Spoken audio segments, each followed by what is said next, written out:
गुजरात चुनाव के नतीजे बीजेपी के लिए बहुत बड़ी खुशखबरी लेकर आए। बीजेपी ने रिकॉर्ड तोड़ जीत दर्ज की। प्रधानमंत्री नरेंद्र मोदी के नाम की आंधी ऐसी चली कि गुजरात से विपक्ष लगभग साफ हो गया। गुजरात में किसी भी पार्टी ने इतनी सीटें पहले कभी नहीं जीती जितनी इस बार अकेले बीजेपी ने जीत ली और विपक्ष को चारों खाने चित कर दिया। ऐतिहासिक जीत का पूरे गुजरात में जोरदार जश्न मनाया गया। अहमदाबाद में आतिशबाजी ऐसी हुई कि घंटों तक थमी ही नहीं। बीजेपी के कार्यकर्ताओं ने दिवाली ही नहीं, जीत की खुशी में होली भी मना डाली।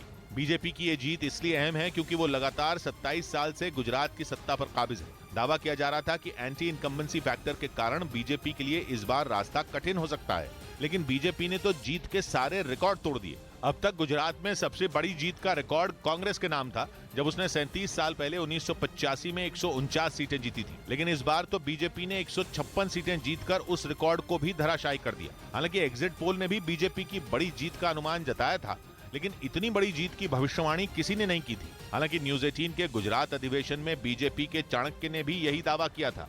अप्रत्याशित तरीके से हमारी सीटें बढ़ेगी और Bharatiya Janata party vote share और नंबर ऑफ सीट दोनों दृष्टि से अपने सारे रिकॉर्ड तोड़कर प्रचंड बहुमत के साथ भूपेंद्र भाई के नेतृत्व में हम यहाँ पर सरकार बनाएंगे, ये सुनिश्चित है।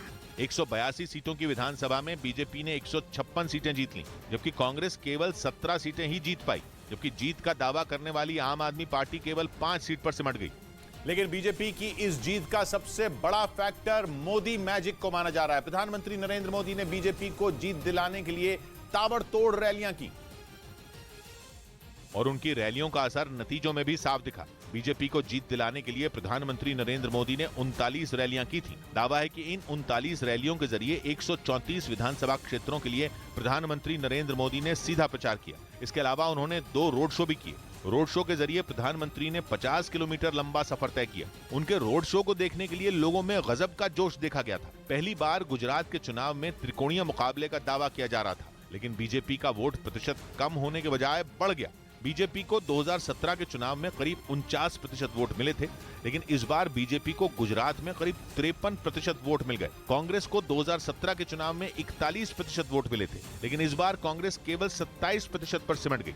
जबकि पहली बार गुजरात में ताकत झोंकने वाली आम आदमी पार्टी ने करीब 13% वोट लिए। यानी अगर विपक्ष की सभी पार्टियों के वोट जोड़ लिए जाएं, तब भी बीजेपी एक बड़े अंतर से आगे निकल गई। बीजेपी की बंपर जीत के साथ यह भी तय हो गया कि गुजरात के सीएम एक बार फिर भूपेंद्र पटेल ही होंगे, जिसका ऐलान करने में बीजेपी ने जरा भी देर नहीं की। गुजरात की नई सरकार का शपथ ग्रहण सोमवार 12 दिसंबर को होगा। गांधीनगर में होने वाले शपथ ग्रहण में प्रधानमंत्री नरेंद्र मोदी और गृह मंत्री अमित शाह भी शामिल होंगे। मुख्यमंत्री की शपथ विधि का समारोह 12 दिसंबर को 2 बजे गांधीनगर विधानसभा के पीछे एलिफेंट ग्राउंड पर होगा।